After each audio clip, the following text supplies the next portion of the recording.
Hi friends, welcome back to సరదాగా కాసేపు. ఈరోజు మన వీడియో వచ్చేసి బ్రోకలీ గ్రేవీ కర్రీ అండి. ఇలాగ చేసుకున్నారంటే బ్రోకలీ తోటి చాలా టేస్టీగా ఉంటుందండి. ఇలాగ మనకు బ్రోకలీ మన హెల్త్కి చాలా మంచిది కదా, ఎన్నో విటమిన్స్, అలాగే మనకు చక్కగా ఫైబర్ కంటెంట్ ఉంటుంది ఇందులో, అలాగే యాంటీ ఆక్సిడెంట్స్ కూడా పుష్కలంగా ఉంటాయండి. తప్పకుండా మీరు కూడా ఇలాగ ట్రై చేయండి, మీ అందరికీ కూడా నచ్చుతుంది. ఇక్కడ నేను బ్రోకలీని తీసుకున్నానండి. దీన్ని ముందుగా ఇలాగ కట్ చేసుకొని చిన్న పీసులుగా కట్ చేసుకుని ఒక సైడ్కి పెట్టేసుకుని ఉంచుకున్నానండి. అలాగే స్టవ్ ఆన్ చేసుకుని ఒక కళాయి పెట్టేసి ఒక గరిటె వరకు కూడా ఆయిల్ వేసానండి. ఆయిల్ కొంచెం హీట్ వచ్చిన తర్వాత ఇప్పుడు మనం కట్ చేసుకుని వాష్ చేసి పెట్టుకున్న ఈ బ్రోకలీని వేసుకున్నానండి. ఈ ఆయిల్ వేసుకుని లో ఫ్లేమ్ లోనే పెట్టుకుని ఫ్లేమ్ ని మనం కలుపుకుంటూ కొంచెంసేపు ఫ్రై చేసుకుందామండి. ఇది ఫ్రై అవుతుండగా ఇంకో సైడు ఒక చిన్న మిక్సీ జార్ తీసుకుని దాంట్లోకి ఒక 2 స్పూన్స్ వరకు కూడా ధనియాలను వేస్తున్నానండి.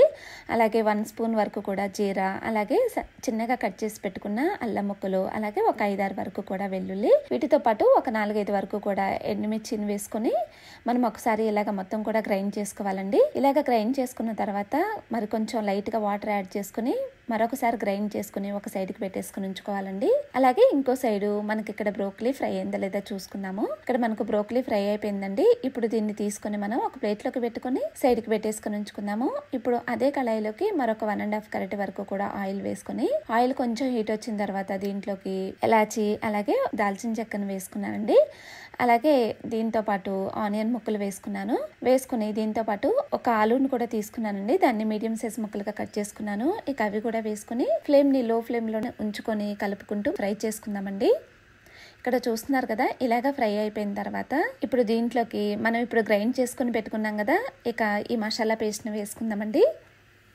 వేసుకొని ఒకసారి మొత్తం కూడా కలిపేసుకుందాము. కలుపుకొని ఫ్లేమ్ని లో ఫ్లేమ్లోనే ఉంచుకొని మనం కొంచెంసేపు ఫ్రై చేసుకుందామండి. ఇది ఫ్రై అవుతుండగా దీంట్లోకి రుచికి సరిపడా సాల్ట్ వేస్తున్నాను. వేసుకొని మరొకసారి మొత్తం కూడా కలిసేలాగా కలుపుకుంటున్నానండి. ఇలాగ కలుపుకొని మనం మరికొంచెం సేపు ఫ్రై చేసుకుందామండి. మరికొంచెం సేపటి తర్వాత ఇప్పుడు దీంట్లోకి మనం ఫ్రై చేసి పెట్టుకున్న బ్రోకలీ ఉంది కదా, ఇక ఆ బ్రోకలీ వేస్తున్నానండి. వేసుకొని ఒకసారి మనం మొత్తం కూడా కలిసేలాగా కలుపుకొని ఈ మసాలా మొత్తం కూడా ఈ ముక్కలకు పట్టేలాగా మరికొంచెం సేపు మనం ఫ్రై చేసుకుందామండి. ఇలాగ ఫ్రై చేసుకున్న తర్వాత ఇప్పుడు దీంట్లోకి సరిపడా వాటర్ యాడ్ చేస్తున్నాను. ఇలాగ వాటర్ యాడ్ చేసుకుని ఒకసారి మొత్తం కూడా కలిపేసుకొని ఫ్లేమ్ని మీడియం ఫ్లేమ్లో పెట్టేసుకొని మనం మూత పెట్టేసుకొని మరి కొంచెం సేపు మనం ఫ్రై చేసుకుందామండి. మరొక 5 మినిట్స్ తర్వాత మనం మూత తీసుకుని చూసుకుందాము. ఇక్కడ మనకు చక్కగా మనకు కర్రీ రెడీ అయిపోయిందండి.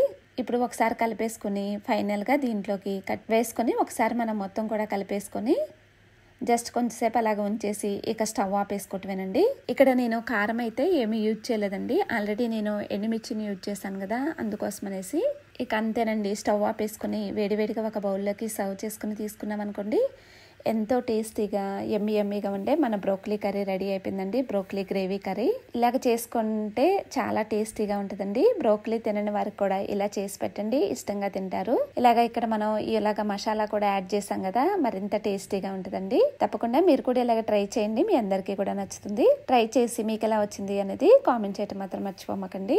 ఈ వీడియో మీకు నచ్చిందని అనుకుంటున్నాను. ఈ వీడియో నచ్చినట్టయితే ఒక లైక్ చేయండి. ఇలాంటి మరిన్ని వీడియోస్ కోసం మన ఛానల్ను సబ్స్క్రైబ్ చేసుకోవడం మాత్రం మర్చిపోమాకండి. Thanks for watching.